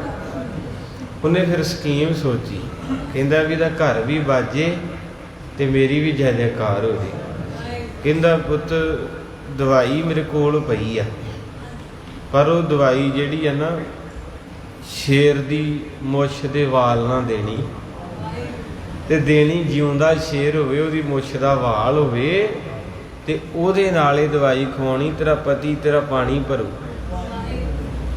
ਉਹ ਕਹਿੰਦੀ ਬਾਬਾ ਇੱਕ ਸ਼ੇਰ ਤੇ ਮੇਰਾ ਘਰੇ ਵਸ 'ਚ ਨਹੀਂ ਆਉਂਦਾ ਤੇ ਦੂਜੇ ਦੀ ਮੁੱਛ ਦਾ ਵਾਲ ਕਿੱਥੋਂ ਲਿਆ? ਨਾਲੇ ਜਿਉਂਦਾ ਸ਼ੇਰ ਮੁੱਛ ਨੂੰ ਹੱਥ ਲਾਉਣ ਦਿੰਦਾ। ਕਹਿੰਦੇ ਵੀ ਇਹ ਤੇਰੀ, ਕਹਿੰਦੇ ਇਹ ਮਜਬੂਰੀ ਆ, ਮੈਨੂੰ ਨਹੀਂ ਪਤਾ, ਦਵਾਈ ਮੇਰੇ ਕੋਲ ਪਈ ਆ, ਜੇ ਪ੍ਰਬੰਧ ਕਰ ਲਾ। ਉਹਦੀ ਇੱਕ ਸਹੇਲੀ ਸੀ ਬੜੀ ਸਿਆਣੀ, ਕਹਿੰਦੀ ਭੈਣਾ ਵੀ ਜਿਉਂਦੇ ਸ਼ੇਰ ਦੀ ਮੁੱਛ ਦਾ ਵਾਲ ਕਿੱਦਾਂ ਲਿਆਵਾਂਗੇ, ਵੀ ਸ਼ੇਰ ਨੂੰ ਹੱਥ ਲਾਉਣਾ ਸੌਖੀ ਗੱਲ। ਉਹਨੇ ਕਿਹਾ ਵੀ ਇੱਦਾਂ ਕਰ, ਤੂੰ ਰੋਜ਼ ਨਾ ਜੰਗਲ 'ਚ ਜਾਇਆ ਕਰ ਤੇ ਮਾਸ ਲੈ ਜਾਇਆ ਕਰ 15-20 ਕਿਲੋ, ਤੇ ਉਹ ਮਾਸ ਪਾ ਕੇ ਤੇ ਤੂੰ ਲੁਕ ਜਿਆ ਕਰ। 15-16 ਦਿਨ ਇੱਦਾਂ ਕਰਨਾ ਏ। ਫਿਰ ਜਦੋਂ ਤੇਰਾ ਪ੍ਰੇਮ ਬਣ ਜੂਗਾ ਨਾ ਤੇ ਫਿਰ ਇਹ ਕਾਰਜ ਸੌਖਾ ਹੋ ਜੂ। ਉਹਨੇ ਫਿਰ ਪਹਿਲੇ ਦਿਨ ਮਾਸ ਖੜਿਆ, ਸ਼ੇਰ ਆਇਆ ਤੇ ਉਹ ਲੁਕ ਗਈ, ਮਾਸ ਰੱਖ ਕੇ ਉਹਨੇ ਖਾਧਾ ਤੇ ਸੌਂ ਗਿਆ।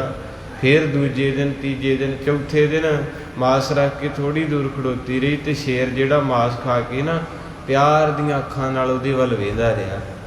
ਚੌਥੇ ਦਿਨ ਥੋੜ੍ਹਾ ਜਿਹਾ ਉਹਨੇ ਹੋਰ ਦੂਰ ਖੜੋਤੀ, ਪੰਜਵੇਂ ਦਿਨ ਹੋਰ ਨੇੜੇ ਆਈ ਥੋੜ੍ਹਾ ਥੋੜ੍ਹਾ। ਇੱਕ ਦਿਨ ਫਿਰ ਇੱਦਾਂ ਮਾਸ ਪਾਇਆ ਤੇ ਸ਼ੇਰ ਆਇਆ ਤੇ ਉਹਨੇ ਮਾਸ ਖਾਧਾ ਤੇ ਖਾ ਖੂ ਕੇ ਤੇ ਉਸ ਬੀਬੀ ਦੇ ਪੈਰਾਂ ਨੂੰ ਚੱਟਣ ਲੱਗ ਪਿਆ। ਉਹਨੇ ਸਿਰ 'ਤੇ ਹੱਥ ਫੇਰਿਆ, ਕਿਉਂਕਿ ਉਹਨੂੰ ਪਤਾ ਲੱਗ ਗਿਆ ਵੀ ਇਹ ਮੇਰੇ ਵਾਸਤੇ ਪਿਆਰ ਦੇ ਨਾਲ ਲੈ ਕੇ ਆਉਂਦੀ ਹੈ। ਤੇ ਉਹਨੇ ਸਿਰ 'ਤੇ ਹੱਥ ਫੇਰਿਆ ਤੇ ਹੌਲੀ ਜਿਹੀ ਵਾਲ ਪੁੱਟ ਲਿਆ ਤੇ ਜਾ ਕੇ ਉਸ ਹਕੀਮ ਨੂੰ ਕਹਿੰਦੀ, ਲੈ ਬਾਬਾ ਮੈਂ ਆਪਣਾ ਕੰਮ ਕਰਦਾ, ਹੁਣ ਤੂੰ ਆਪਣਾ ਕਰ ਦੇ। ਫਕੀਰ ਹੱਸ ਪਿਆ, ਕਹਿੰਦੇ ਬੀਬੀ ਵਾਰੇ ਜਾਵਾਂ, ਸਦਕੇ ਜਾਵਾਂ, ਸ਼ੇਰ ਜੰਗਲ ਦਾ ਰਾਜਾ ਏ।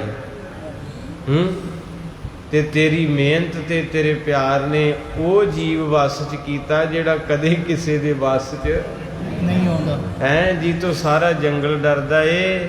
ਮੈਂ ਤੈਨੂੰ ਇਹ ਕਹਿਣਾ ਚਾਹਣਾ ਏ, ਕਿਹੜੀ ਤਾਕਤ ਹੈ ਤੇਰੇ ਕੋਲ ਜਿੰਨੇ ਜੰਗਲ ਦਾ ਰਾਜਾ ਵੱਸ ਕਰ ਲਿਆ? ਕਹਿੰਦੀ ਜੀ ਪਿਆਰ।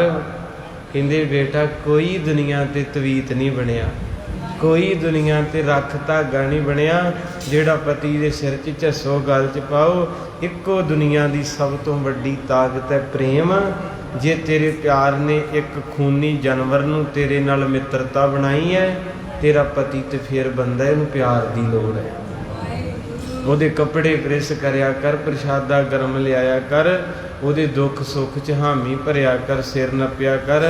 ਲੈ ਜੇ ਤੇਰੇ ਤੋਂ ਬਾਹਰ ਹੋ ਜਾਊਗਾ ਤੇ ਮੈਨੂੰ ਫਕੀਰ ਨਾ ਕਹੀਂ। ਇਹ ਤੱਤ ਹੈ। ਕਹਿੰਦੇ ਪੁੱਤ ਕਮਲ ਨਹੀਂ ਕਦਾਈ ਦਾ ਕੋਈ ਤਵੀਤ ਨਹੀਂ ਦੁਨੀਆ ਤੇ ਬਣਿਆ ਰੱਖ ਧਾਗਾ ਜਿਹੜਾ ਕਿਸੇ ਨੂੰ ਵੱਸ 'ਚ ਕਰੇ। ਵੱਸ 'ਚ ਤੇ ਪਿਆਰ ਹੁੰਦਾ, ਪਿਆਰ ਦੇ ਨਾਲ ਭਗਤਾਂ ਨੇ ਰੱਬ ਵੱਸ ਕਰ ਲਿਆ। ਸਭ ਤੋਂ ਵੱਡੀ ਪਿਆਰ ਦੀ ਤਾਕਤ ਹੈ। ਇੱਦਾਂ ਦੀਆਂ ਰੂਹਾਂ ਸੰਗਤ ਵਿੱਚ ਬੈਠੀਆਂ, ਆਪਾਂ ਇੱਕ ਦੂਜੇ ਨੂੰ ਪਿਆਰ ਹੀ ਕਰਦੇ। ਲੈ ਅੱਜ ਕਹਿ ਦੇ ਤੁਹਾਡੇ ਚੋਂ ਕਿਸੇ ਭਾਈ ਸਾਹਿਬ ਆਹ ਕਾਰਜ ਕਰਨਾ, ਸੇਵਾ ਇੰਨੇ ਲੱਖ ਚਾਹੀਦਾ, ਜੇ ਮੋੜ ਜਾਣ ਤੇ ਫਿਰ ਆਖਿਓ।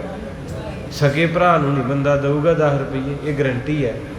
ਇੱਕ ਦੂਜੇ ਤੇ ਯਕੀਨ ਕਿਉਂ? ਪ੍ਰੇਮ ਹੈ, ਭਰੋਸਾ ਹੋ ਜਾਂਦਾ ਹੈ ਕਿਸੇ ਤੇ। ਇਸ ਕਰਕੇ ਸਾਧ ਸੰਗਤ ਇੱਥੇ ਪ੍ਰਸੰਗ ਆਇਆ, ਇਹ ਜਿਹੜੀਆਂ ਜੀਵ ਇਸਤਰੀਆਂ ਨੇ ਪਹਿਲਾਂ ਆਪਣੇ ਜਾਲ ਵਿੱਚ ਫਸਾਉਂਦੀਆਂ ਨੇ, ਤੇ ਜਦੋਂ ਬੰਦਾ ਫਸ ਜਾਂਦਾ ਹੈ ਤੇ ਫਿਰ ਉਹਨੂੰ ਮੰਤਰਾਂ ਦੇ ਨਾਲ ਮੁਗਧ ਕਰਕੇ ਉਹਦੇ ਅਸਲੀ ਰਸਤੇ ਤੋਂ ਤੋੜ ਦਿੰਦੀਆਂ ਹਨ। ਪਤ ਕੋ ਰਾਖੈ ਸਬਸ ਕਰ, ਆਪ ਕਰੇ ਵਿਚਾਰ। ਇਸ ਕਰਕੇ ਕਹਿੰਦੇ ਹਨ ਕਿ ਇੰਨਾ ਕੁ ਪ੍ਰੇਮ ਕਰਦੀਆਂ ਨੇ ਕਿ ਅਸਲੀ ਪ੍ਰੇਮ ਮਾਂ ਦਾ ਵੀ ਭੁੱਲ ਜਾਂਦਾ, ਪਿਓ ਦਾ ਵੀ ਭੁੱਲ ਜਾਂਦਾ, ਤੇ ਰਿਸ਼ਤੇਦਾਰ ਵੀ। ਇਹ ਸਭ ਤਾਕਤ ਕਾਹਦੀ ਹੈ? ਖਿੱਚ ਦੀ। ਵੀ ਨਾਲ ਹੀ ਮੰਤਰ ਕਾਹਦਾ? ਇਹੋ ਹੀ ਸੀ ਹੈ ਕਿ ਹਰ ਬੰਦਾ ਦੁਨੀਆ 'ਚ ਪਿਆਰ ਲੱਭਦਾ ਫਿਰਦਾ। ਕੋਈ ਵੀ ਵੇਖ ਲਓ, ਜਦੋਂ ਵੀ ਬੰਦਾ ਰੋਂਗ ਹੋਊਗਾ ਨਾ, ਚਾਹੇ ਬੀਬੀ ਹੋਵੇ, ਗੁੱਸਾ ਨਾ ਕਰਿਓ, ਚਾਹੇ ਬੇਬੇ ਬਾਪੂ ਹੋਣ, ਚਾਹੇ ਨੌਜਵਾਨ, ਗਲਤ ਰਸਤਾ ਕਿਸੇ ਦਾ ਜੀ ਨਹੀਂ ਜੇ ਕਰਦਾ। ਪਰ ਜਦੋਂ ਕਿਸੇ ਨੂੰ ਪਿਆਰ ਨਹੀਂ ਮਿਲਦਾ, ਉਹਨੂੰ ਕੋਈ ਸਮਝਦਾ ਨਹੀਂ ਹੈ, ਉਹ ਮਜਬੂਰੀ ਕਾਰਨ ਜਾਂ ਤਾਂ ਨਸ਼ਾ ਕਰਨ ਲੱਗ ਪੈਂਦਾ ਏ, ਜਾਂ ਚੋਰੀ ਕਰਨ ਲੱਗ ਪੈਂਦਾ ਏ, ਜਾਂ ਗਲਤ ਰਸਤੇ ਤੇ ਜੂਆ ਖੇਡਦਾ ਏ, ਜਾਂ ਕੋਠੇ ਤੇ ਜਾਂਦਾ ਏ। 100% ਗਰੰਟੀ, ਹਰ ਬੰਦਾ ਪਿਆਰ ਦਾ ਭੁੱਖਾ ਏ, ਪਿਆਰ ਚਾਹੁੰਦਾ ਏ। ਜਿਨ੍ਹਾਂ ਦੇ ਭਾਗਾਂ ਵਾਲਿਆਂ ਨੂੰ ਮਿਲ ਜਾਂਦਾ, ਉਹਨਾਂ ਦੇ ਘਰ 'ਚ ਨੌ ਨਿਦਾ।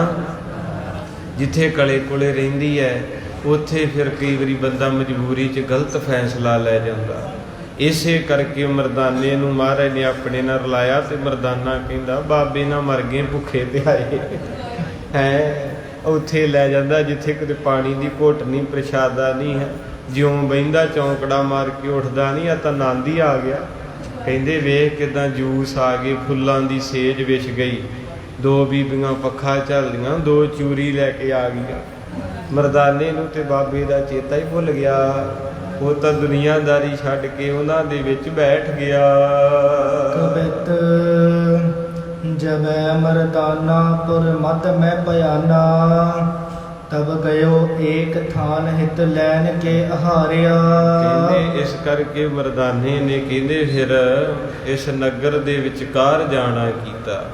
ਜਦੋਂ ਸਾਰਾ ਨਗਰ ਘੁੰਮ ਕੇ ਵੇਖਿਆ ਤੇ ਕਹਿੰਦੇ ਹਨ ਇੱਕ ਥਾਨ, ਇੱਕ ਜਗ੍ਹਾ ਦੇ ਉੱਤੇ ਸੁੰਦਰ ਇਸਤਰੀਆਂ ਬੈਠੀਆਂ ਨੇ, ਤੇ ਉਧਰ ਨੂੰ ਮਰਦਾਨੇ ਨੇ ਤੁਰਨਾ ਕੀਤਾ। ਬੈਸਵੀ ਚਾਰੂ ਨਾਰ, ਚਾਰੂ ਨੈਣ ਸੋ ਨਿਹਾਰ, ਇਸ ਬਚਨ ਪਰਸ ਪਰ ਬਿਬਦ ਉਚਾਰਿਆ। ਕਹਿੰਦੇ ਇੰਨੇ ਸੋਹਣੇ ਚਿਹਰੇ ਤੇ ਮਿੱਠੀ ਆਵਾਜ਼ ਦੇ ਨਾਲ ਤੇ ਪਿਆਰੀਆਂ ਅੱਖਾਂ ਨਾਲ ਜਦੋਂ ਮਰਦਾਨੇ ਨੂੰ ਤੱਕਿਆ, ਤੇ ਕਈ ਪ੍ਰਕਾਰ ਦੀਆਂ ਗੱਲਾਂ ਜਿਹੜੀਆਂ ਮਰਦਾਨੇ ਦੇ ਨਾਲ ਕੀਤੀਆਂ, ਇਹ ਮਾਇਆ ਸੀ। ਮਾਇਆ ਨੇ ਇਦਾਂ ਦਾ ਪ੍ਰਭਾਵ ਪਾਤਾ, ਰੱਬ ਦਾ ਰਬਾਬੀ ਰੱਬ ਨੂੰ ਭੁੱਲ ਗਿਆ। ਤੇ ਅੱਜ ਦੀ ਹਾਲਤ ਸੇਮ ਹੀ ਹੈ। ਜਦੋਂ ਮੰਨ ਲਾ ਆਪਾਂ ਵਧੀਆ ਘਰਾਂ 'ਚ ਰਹਿੰਦੇ, ਵਧੀਆ ਖਾਂਦੇ, ਵਿਦੇਸ਼ਾਂ 'ਚ ਜਾਂਦੇ ਆ, ਉਹ ਮਾਹੌਲ ਹੀ ਇੱਦਾਂ ਦਾ ਹੁੰਦਾ, ਉਹ ਕਿੱਥੇ ਰਹਿ ਰਸ ਪੜਨ ਦਿੰਦਾ, ਕਿੱਥੇ ਨਿਤਨੇਮ ਤੁਹਾਨੂੰ ਕਦੇ ਨਹੀਂ ਕਰਨ ਦੇਣਾ। ਤੁਹਾਡੇ ਤੇ ਕੇਸ ਮਾੜੇ ਜਿਹੇ ਮੂੰਹ ਤੇ ਵੱਧ ਗਏ, ਤੁਸੀਂ ਕਹਿਣਾ ਤਾਂ ਭੈੜੇ ਹੋ ਲੱਗਦੇ ਐ। ਇਹ ਕਥਾ ਸਾਡੇ ਲਈ ਬਣਾਈ ਹੈ। ਕਿੱਥੇ ਰੱਬ ਤੋਂ ਬਿਨਾਂ ਮਰਦਾਨਾ ਰਹਿੰਦਾ ਨਹੀਂ ਹੈ। ਤੇ ਜਦੋਂ ਕਹਿੰਦੇ ਉਹਨਾਂ ਦੇ ਸੋਹਣੇ ਸੋਹਣੇ ਚਿਹਰੇ ਵੇਖੇ, ਸੁੰਦਰ ਅੱਖਾਂ ਵੇਖੀਆਂ, ਤੇ ਉਹਨਾਂ ਨੇ ਮਿੱਠਾ ਮਿੱਠਾ ਬੋਲਣਾ ਕੀਤਾ, ਤੇ ਮਰਦਾਨੇ ਦਾ ਮਨ ਗਦ ਗਦ ਹੋਇਆ ਹੈ। ਏਕ ਕਹੈ ਮੇਰੋ ਇਹ, ਦੂਜੀ ਕਹੈ ਮੀਤ ਮੋਹੇ, ਤੀਜੀ ਕਹੈ ਪੁਰਬ ਮੈਂ ਤੁਮੇ ਤੇ ਹਾਰਿਆ। ਉਹ ਗੱਲ ਬਣੀ, ਕਹਿੰਦੇ ਨਾ ਫਲਾਣਾ ਤਾਂ ਰੱਬ ਦੇ ਵਿਆਹ ਆ ਹੈ। ਕਿਸੇ ਨੂੰ ਇੱਕ ਵਹੁਟੀ ਨਹੀਂ ਮਿਲਦੀ, ਕਹਿੰਦੇ ਉੱਥੇ ਕੀ ਹੋਇਆ, ਇੱਕ ਸੋਹਣੀ ਜੀਵ ਇਸਤਰੀ ਆਈ, ਕਹਿੰਦੀ ਹਾਏ ਇਹ ਤਾਂ ਮਰਦਾਨਾ ਤਾਂ ਮੇਰਾ ਹੈ। ਦੂਜੀ ਕਹਿਣ ਲੱਗੀ ਚੱਲ ਨਹੀਂ ਪਾਸੇ ਹੋ, ਇਹ ਤਾਂ ਮੇਰਾ ਹੈ। ਤੀਜੀ ਆ ਕੇ ਧੱਕਾ ਮਾਰ ਕੇ ਕਹਿੰਦੀ ਚਲੋ ਤੁਸੀਂ ਕੌਣ ਹੁੰਦੀਆਂ ਜੇ, ਇਹ ਤੇ ਮੇਰਾ ਜਨਮਾਂ ਜਨਮਾਂ ਦਾ ਸਾਥੀ ਹੈ, ਇਹਦੇ ਬਿਨਾਂ ਤਾਂ ਮੈਂ ਰਹਿ ਨਹੀਂ ਸਕਦੀ। ਜਦੋਂ ਐਸਾ ਪਿਆਰ ਮਰਦਾਨੇ ਨੂੰ ਨਸੀਬ ਹੋਇਆ, ਐਸੀ ਖਿੱਚ ਉਹਨਾਂ ਨੇ ਡਾਢੀ ਉੱਤੇ ਜਾਲ ਪਾਉਣਾ ਕੀਤਾ। ਚੌਥੀ ਉਠ ਤਾਤ ਕਾਲ ਤੰਤ ਗੇਰ ਗਰੀਬ ਮਾਹੇ, ਲੀਨੋ ਕਰ ਮੇਢਾ ਦਾਮ ਦੀਨ ਗਰ ਡਾਰਿਆ। ਕਹਿੰਦੇ ਉਸ ਵੇਲੇ ਕਹਿੰਦੇ ਤਿੰਨ ਜਾਣੀਆਂ ਤੇ ਲੜ ਰਹੀਆਂ, ਨੀ ਮੇਰਾ ਏ, ਇਹ ਮੇਰਾ ਏ, ਇਹ ਮੇਰਾ ਏ। ਚੌਥੀ ਨੇ ਵੇਖਿਆ ਕਿਤੇ ਇਹਨਾਂ ਦਾ ਸੂਤ ਨਾ ਆਵੇ, ਉਹਨੇ ਉਹ ਧਾਗਾ ਜੀ ਤੇ ਮੰਤਰ ਤੰਤਰ ਪੜ੍ਹੇ ਸੀ, ਹੱਲੇ ਦੇ ਨਾਲ ਉੱਠ ਕੇ ਤੇ ਮਰਦਾਨੇ ਦੇ ਗਲ 'ਚ ਪਾਤਾ। ਸਾਧ ਸੰਗਤ ਜਦੋਂ ਮਰਦਾਨੇ ਦੇ ਗਲ ਦੇ ਵਿੱਚ ਉਹ ਧਾਗਾ ਪਾਇਆ, ਤੇ ਮਰਦਾਨੇ ਦਾ ਸਰੂਪ ਭੇਡੂ ਦਾ ਹੋਇਆ। ਭੇਡੂ ਬਣ ਗਿਆ, ਭਾਵ ਗੁਲਾਮ ਹੋ ਗਿਆ ਹੈ। ਸਈਆ ਮਾਨਵ ਦੇਹ ਪਲਟ ਗਈ ਤਬ, ਏਢਕ ਰੂਪ ਸੁਦਿਸਨ ਲਾਗਾ। ਔਰ ਕਹਿੰਦੇ ਜਿਹੜੀ ਮਨੁੱਖਾ ਦੇਹੀ ਸੀ ਨਾ, ਉਹਦੀ ਉਹ ਕਾਇਆ ਹੀ ਪਲਟ ਗਈ। ਐਡਾ ਵੱਡਾ ਜਾਦੂ ਦਾ ਅਸਰ ਹੋਇਆ ਹੈ। ਇਸ ਤਰ੍ਹਾਂ ਕਰਕੇ ਮਰਦਾਨੇ ਦਾ ਜਿਹੜਾ ਅਸਲੀ ਸਰੂਪ ਸੀ, ਇੱਥੇ ਕਵੀ ਰਾਜ ਜੀ ਕਿਰਪਾ ਕਰਿਓ, ਦੋ ਅਰਥ ਨੇ ਵਿਦਵਾਨਾਂ ਦੇ, ਗੁਰਮੁਖ ਜਨ ਬੈਠੇ ਆ। ਕਈ ਤੇ ਕਹਿੰਦੇ ਸਰੀਰ ਕਰਕੇ ਮਰਦਾਨਾ ਭੇਡੂ ਹੋਇਆ, ਪਰ ਕੋਈ ਕਹਿੰਦੇ ਆ ਵੀ ਜਦੋਂ ਬਾਣੀ ਬੰਦਾ ਛੱਡ ਦੇ ਨਾ, ਸਿਮਰਨ ਛੱਡ ਦੇ, ਗੁਰੂ ਦੀ ਬਾਂਹ ਛੱਡ ਦੇ, ਤੇ ਵੈਸੇ ਵੀ ਉਹ ਪਸ਼ੂਆਂ ਤੋਂ ਭੈੜਾ ਹੋ ਜਾਂਦਾ। ਜਿੱਦਾਂ ਭਗਤ ਨਾਮਦੇਵ ਜੀ ਕਹਿੰਦੇ, ਜਿਨ ਕੈ ਭੀਤਰ ਹੈ ਅੰਤਰਾ, ਜੈਸੇ ਪਸ ਤੈਸੇ ਹੋਏ ਨਰਾ, ਜੋ ਨਾ ਭਜੰਤੇ ਨਾਰਾਇਣਾ ਤਿਨ ਕਾ ਮੈਂ ਨਾ ਕਰੂੰ ਦਰਸ਼ਨ। ਕਹਿੰਦੇ ਇਸ ਕਰਕੇ ਵੈਸੇ ਮਾਰੇ ਕਹਿੰਦੇ ਕਰਤੂਤ ਪਸ਼ੂ ਕੀ ਮਾਨਸ ਜਾਤ, ਲੋਕ ਵਿਚਾਰਾ ਕਰੇ ਦਿਨ ਰਾਤ। ਇਹਦਾ ਭਾਵ ਇਹ ਵੀ ਅਰਥ ਬਣਦਾ ਹੈ ਕਿ ਜਦੋਂ ਬੰਦਾ ਗੁਰੂ ਨੂੰ ਭੁੱਲ ਗਿਆ, ਬਾਣੀ ਛੱਡ ਗਿਆ, ਸਭ ਕੁਝ, ਤੇ ਭੇਡੂ ਦੀ ਨਿਆਈ ਹੈ। ਭੇਡੂ ਦਾ ਭਾਵ ਹੁੰਦਾ ਹੈ ਕਿ ਭੇਡੂ ਇੱਦਾਂ ਦਾ ਜੀਵ ਹੈ ਕਿ ਉਹ ਜਿਹੜਾ ਭੇਡਾਂ ਚਾਰਦਾ ਨਾ, ਉਹਦੇ ਮਗਰ ਮਗਰ ਮਗਰ ਮਗਰ ਮਗਰ ਮਗਰ ਤੁਰਿਆ ਫਿਰਦਾ। ਇਸੇ ਤਰ੍ਹਾਂ ਮਰਦਾਨੇ ਨੂੰ ਭਾਵ ਉਹਨਾਂ ਨੇ ਭੇਡੂ ਕੀਤਾ ਵੀ ਉਹ ਉਹਨਾਂ ਦੇ ਮਗਰ ਮਗਰ ਮਗਰ ਜਿੱਧਰ ਨੂੰ ਉਹ ਲਿਜਾਂਦੀਆਂ ਹਨ ਉਧਰ ਨੂੰ ਕਹਿੰਦੇ ਤੁਰਦਾ ਹੀ। ਤੇ ਫਿਰ ਉਹਨਾਂ ਨੇ ਗਰੀਬ ਮੈਂ ਗੀਰ ਕੇ ਦਾਮਨ ਬੰਧਨ ਬਾਂਧ, ਦਿਓ ਕਲੰਕਮ ਜਿਨ ਭਾਗਾ।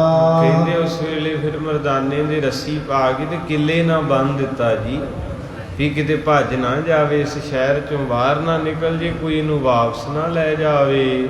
ਇਸ ਕਰਕੇ ਮਾਇਆ ਜਿਹੜੀ ਪ੍ਰਬਲ ਹੈ, ਹਰ ਕਿਸੇ ਨੂੰ ਆਪਣੇ ਵੱਲ ਖਿੱਚਦੀ ਹੈ ਤੇ ਮੁੜ ਕੇ ਵਾਪਸ ਨਹੀਂ ਜੇ ਭੇਜਦੀ। ਇਸੇ ਤਰ੍ਹਾਂ ਗੱਲ ਜ਼ੁਬਾਨ ਚੋਂ, ਤੀਰ ਕਮਾਨ ਚੋਂ, ਗੋਲੀ ਬੰਦੂਕ ਚੋਂ ਬੰਦਾ ਜਿਹੜਾ ਇੱਕ ਵਾਰੀ ਨਿਕਲ ਗਿਆ ਵਾਪਸ ਨਹੀਂ ਆਉਂਦਾ। ਰੂਪ ਹੈ ਸਿਕ ਰੂਪ ਭਇਓ, ਪੁਨ ਮਾਰਤ ਨਾਸਨ ਸੋ ਫੁਰੜਾਗਾ। ਕਹਿੰਦੇ ਹਨ ਰੂਪ ਤੋਂ ਕਰੂਪ ਹੋ ਗਿਆ ਮਰਦਾਨਾ, ਭੁੱਲ ਗਈ ਸੁੰਦਰ ਰਤਾਰ ਵਜਾਉਣੀ, ਚੋਲਾ ਸਰੂਪ ਬਸਤਰ ਦਾੜਾ ਸਾਰਾ ਕੁਝ ਚੇਂਜ ਹੋਇਆ ਤੇ ਫਰਾਟੇ ਮਾਰਨ ਲੱਗਾ। ਫੁਰਕਰੇ ਜਿੱਦਾਂ ਭੇਡੂ ਮਾਰਦੇ ਆ ਨਾ, ਫੁਰ ਫੁਰ ਕਰਕੇ। ਕਵੀ ਰਾਜ ਦੀ ਕਹਿੰਦੇ ਹੁਣ ਕਿੱਲੇ ਤੇ ਵੱਧਾ ਹੈ ਤੇ ਹੁਣ ਆਵਾਜ਼ਾਂ ਮਾਰਦਾ ਮੇਰੇ ਨਾਨਕ ਨੂੰ। ਜਾਣਤ ਹੈ ਮਨ ਮੈਂ ਸਭ ਹੀ ਸੁਧ, ਜੋਰ ਚਲੈ ਨਹਿ ਬੰਦ ਜੇ ਤਿਆਗਾ। ਕਹਿੰਦੇ ਜੋਰ ਜੋਰ ਬਥੇਰਾ ਲਾਉਂਦਾ, ਖਿੱਚ ਮਾਰਦਾ ਹੈ, ਪਰ ਕਿੱਥੇ ਰੱਸੀ ਅਗਲਿਆਂ ਇੱਦਾਂ ਦੀ ਪਾਈ ਨਿਕਲ ਨਹੀਂ ਸਕਦਾ। ਇਸੇ ਤਰ੍ਹਾਂ ਸਾਧ ਸੰਗਤ ਦੀ ਇਹ ਕਥਾ ਅਤੀ ਸੁੰਦਰ ਹੈ। ਸਾਡੇ ਵਾਸਤੇ ਗੁਰੂ ਨਾਨਕ ਸਾਹਿਬ ਜੀ ਨੇ ਕਥਾ ਬਣਾਈ ਕਿ ਭਾਈ ਵਸ ਨਹੀਂ ਕਿਸੇ ਦੇ। ਇਹ ਮਾਇਆ ਪ੍ਰਬਲ ਇੱਦਾਂ ਦੀ ਚੀਜ਼ ਹੈ, ਵੱਡਿਆਂ ਵੱਡਿਆਂ ਨੂੰ ਤੋੜ ਦਿੰਦੀ। ਹੁਣ ਵੇਖੋ ਜਿਹੜੇ ਬੜੇ ਬੜੇ ਸਿੰਗਰ ਸੀ, ਦਲੇਰ ਮਹਿੰਦੀ, ਆਦਿਕ ਜਿਹੜੇ ਜਿਨ੍ਹਾਂ ਨੂੰ ਇੰਨਾ ਸੁੰਦਰ ਕੀਰਤਨ ਆਉਂਦਾ ਸੀ, ਅੱਜ ਕਲਾਕਾਰ ਹੋ ਗਏ। ਬਲਕਾਰ ਸਿੱਧੂ, ਨਛੱਤਰ ਗਿੱਲ ਢਾਡੀ ਸੀ, ਇਹਨਾਂ ਦੇ ਗਲੇ ਇੰਨੇ ਪਿਆਰੇ ਸੀ, ਪਰ ਜਦੋਂ ਮਾਇਆ ਜ਼ੋਰ ਮਾਰਦੀ, ਇਹਨਾਂ ਦੀ ਇੱਕ ਦਿਨ ਮੈਂ ਇੰਟਰਵਿਊ ਵੇਖ ਰਿਹਾ ਸੀ, ਉਹਨੇ ਆਪ ਕਿਹਾ, ਕਹਿੰਦੇ ਵੀ ਮੈਂ 7-8 ਸਾਲ ਕੋਰਸ ਕੀਤਾ ਤੇ ਜਦੋਂ ਫਿਰ ਕੀਰਤਨ ਕਰਨ ਗਏ ਤੇ ਕਿਸੇ ਨੇ ਕਦਰ ਕੋ ਨਹੀਂ ਕੀਤੀ, ਨਾ ਕਿਸੇ ਨੇ ਸਾਨੂੰ ਸੁਣਿਆ, ਤੇ 1100 ਰੁਪਈਆ ਲੈਣ ਲਈ 3 ਘੰਟੇ ਮਗਰ ਫਿਰਨਾ ਪਿਆ। ਕਹਿੰਦੇ ਫਿਰ ਮੈਂ ਇੱਕ ਦਿਨ ਵਿਆਹ 'ਚ ਉਸੇ ਬਾਪੂ ਦੇ ਗਾਣਾ ਗਾਇਆ ਪਾਰਟੀ ਤੇ ਕਿੱਥੇ ਮੈਂ 1100 ਨੂੰ 3 ਘੰਟੇ ਵੇਟ ਕੀਤੀ, ਕਿੱਥੇ 11,000 ਉਹਨੇ ਮੇਰੇ ਉੱਤੋਂ ਦੀ ਸੁੱਟਤਾ। ਇਹ ਉਸ ਬੰਦੇ ਦੀ ਇੰਟਰਵਿਊ ਨੈਟ ਤੇ ਚੜੀ, ਆਪ ਸੁਣ ਲਿਓ। ਕਹਿੰਦੇ ਮੈਂ ਵੇਖਿਆ ਵੀ ਆਹ ਕੰਮ ਵਧੀਆ ਵਾ, ਫਿਰ ਐਵੇਂ ਕੀ ਕਰਨਾ ਆਪਾਂ ਗੁਰਸਿੱਖ ਬਣ ਕੇ। ਇਹ ਕਥਾ ਇਹ ਵੀ ਦੱਸਦੀ ਹੈ ਵੀ ਜਿਹੜੀ ਮਾਇਆ ਹੈ ਇਹ ਗੁਰੂ ਤੋਂ ਦੂਰ ਲੈ ਜਾਂਦੀ ਹੈ। ਇਹ ਅੱਜ ਤੁਸੀਂ ਗੁਰੂ ਦਾ ਦਾੜਾ ਛੱਡ ਦਿਓ, ਪੱਗ ਬੰਨ੍ਹਣੀ ਛੱਡ ਦਿਓ, ਕਥਾ ਕੀਰਤਨ ਤੇ ਪੁੱਠੇ ਕੰਮ 'ਚ ਪੈ ਜਾਓ, ਲੈ ਤੁਹਾਨੂੰ ਲੱਖਾਂ ਰੁਪਈਆ ਆਉਣ ਲੱਗ ਪਊ। ਇੱਕ ਚੀਜ਼ ਹੋ ਜਾਂਦੀ ਹੈ ਨਾ, ਜਦੋਂ ਗੁਰੂ ਦੂਰ ਕਰਦਾ ਵਾ ਨਾ, ਉਹ ਇੱਦਾਂ ਦੇ ਭੰਗੂੜੇ 'ਚ ਪਾ ਦਿੰਦਾ, ਬੰਦਾ ਕਹਿੰਦਾ ਵਾ ਆ, ਕਈ ਆਮ ਹੀ ਕਹਿਣਗੇ ਬਾਬਾ ਜੀ ਜਿੰਨਾ ਪਾਠ ਕਰਦੇ ਆ ਗੁਰਦੁਆਰੇ ਨਾਲ ਜੁੜੇ ਥੱਲੇ ਨੂੰ ਜਾਂਦਾ। ਮੈਂ ਕਿਹਾ ਮਤਲਬ ਕੀ? ਕਹਿੰਦੇ ਸਗੋਂ ਜਿਹੜੇ ਮਨ ਮਰਜ਼ੀਆਂ ਕਰਦੇ, ਖਾਂਦੇ ਪੀਂਦੇ, ਪੁੱਠੇ ਕੰਮ ਕਰਦੇ, ਉਹਨਾਂ ਦੇ ਤੱਕ ਬਹੁਤ ਤਰੱਕੀਆਂ, ਤੇ ਅਸੀਂ ਬਾਬਾ ਜੀ ਪਾਠ ਵੀ ਕਰੀਦਾ, ਗੁਰੂ ਘਰ ਨੂੰ ਮੰਨੀਦਾ, ਥੱਲੇ ਨੂੰ ਤੁਰੇ ਜਾਂਦੇ। ਉਹ ਕਹਿੰਦੇ ਨਹੀਂ ਸੱਜਣਾ, ਕਦੇ ਯਾਦ ਰੱਖੀ, ਜਿਹੜਾ ਸੂਰਜ ਜਦੋਂ ਜਾਂਦਾ ਨਾ ਉਦੋਂ ਲਾਲੀ ਛੱਡਦਾ ਏ, ਲਾਲੀ ਆਖੋ ਸਤਿਨਾਮ। ਕੋਈ ਵੀ ਚੀਜ਼ ਵੇਖਿਓ, ਜਦੋਂ ਦਾਣਾ ਮਿੱਟੀ 'ਚ ਜਾਂਦਾ ਹੈ ਤੇ ਇੱਕ ਵਾਰੀ ਛੁਪ ਜਾਂਦਾ ਹੈ, ਗਲ ਜਾਂਦਾ ਹੈ, ਤੇ ਮੁੜ ਕੇ ਜਦੋਂ ਧਰਤੀ ਦੀ ਹਿੱਕ ਪਾੜ ਕੇ ਬੂਟਾ ਬਣ ਕੇ ਨਿਕਲਦਾ, ਫਿਰ ਦੁਨੀਆ ਉਹਨੂੰ ਵੇਖਣ ਆਉਂਦੀ ਹੈ। मिटा दे अपनी हस्ती को अगर कश मर्तबा चाहे, दाना मिट्टी में मिलकर गुले गुलजार होता है। कल दे दीवान में अगे चलांगे। बाबे नानक ने बांह फड़ी, हुण बाबे नूं आउणा ही पैना। महाराज वादा कीता सी ना मरदानिया, असां तुसां तो काहे लुकाया ना, तू मेरा भाई है। मां ने आख्या सी बाबा जी दी बांह फड़ी ते लाज करनी, लाज निभा दी, इहदी बांह ना छड्ड दी, मेरा पुत्त रुल जूगा, इहदी बांह ना छड्डी बाबा, इहनूं सिरे ला दी। बाबा नानक ते जिहदी भी बांह फड़दा संगते आपां फड़ाउंदे ही नहीं। एक वारी फड़ा के ते वेखो, सुआब संगतां वड भागे हो, गुरु साहिब दे दर्शन मेले करदे जे, बाणी बाणी नाल जुड़दे जे। सुआब संगतां नोट करियो, कल नूं 9 वजे जपजी साहिब दे पाठ ते मूल मंत्र होणगे, जो 1947 ਦੇ ਵਿੱਚ ਸੰਤਾਪ ਹੋ ਗਿਆ ਸਿੱਖਾਂ ਨੇ ਗੁਰੂ ਸਾਹਿਬ ਦੇ ਸਰੂਪਾਂ ਦੀਆਂ ਬੇਅਦਬੀਆਂ ਔਰ ਸਾਡੇ ਸਿੱਖ ਭਾਈਚਾਰੇ ਭੈਣਾਂ ਦਾ ਜੋ ਉਸ ਵੇਲੇ ਹਾਲਾਤ ਸਨ, ਜ਼ੁਲਮ ਹੋਇਆ, ਉਹਨਾਂ ਸ਼ਹੀਦਾਂ ਨੂੰ ਯਾਦ ਕੀਤਾ ਜਾ ਰਿਹਾ ਹੈ। ਆਖੋ ਸਤਿਨਾਮ ਵਾਹਿਗੁਰੂ। ਗੁਰੂ ਪਾਤਸ਼ਾਹ ਮਹਾਰਾਜ ਜੀ ਕਿਰਪਾ ਦਇਆ ਰਹਿਮਤ ਕਰਨ। ਜਿਨ੍ਹਾਂ ਕੋ ਸਮਾਂ ਹੋਇਆ ਜ਼ਰੂਰ ਸਮਾਂ ਕੱਢਿਓ, ਨਹੀਂ ਤੇ ਘਰ 'ਚ ਬੈਠ ਕੇ ਉਹਨਾਂ ਰੂਹਾਂ ਦੇ ਵਾਸਤੇ ਥੋੜ੍ਹਾ ਸਮਾਂ ਇਬਾਦਤ ਜ਼ਰੂਰ ਕਰਿਓ। ਬਾਕੀ ਗੁਰੂ ਘਰ ਗੁਰਦੁਆਰਾ ਬੌਲੀ ਸਾਹਿਬ 9 ਵਜੇ ਜਪਜੀ ਸਾਹਿਬ ਤੇ ਮੂਲ ਮੰਤਰ 15 ਮਿੰਟ ਸਿਮਰਨ ਹੋਵੇਗਾ।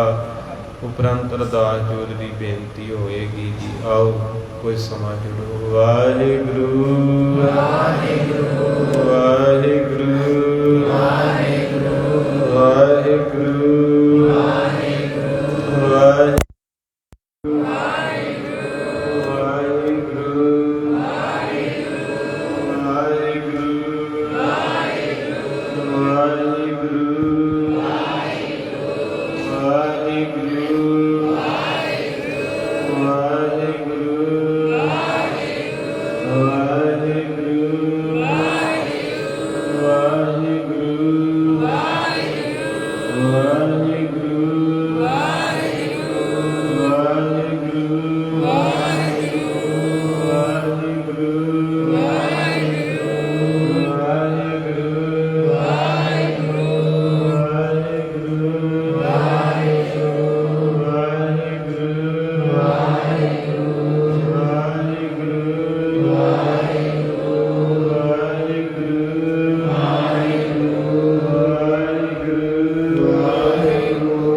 ਪ੍ਰਭ ਪਾਇਓ,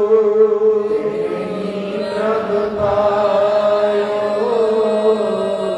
ਤਿਨਹੀ ਪ੍ਰਭ ਪਾਇਓ।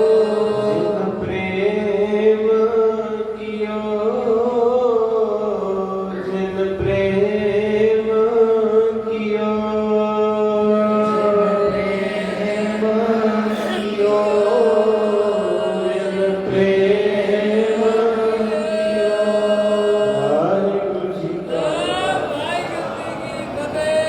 Holy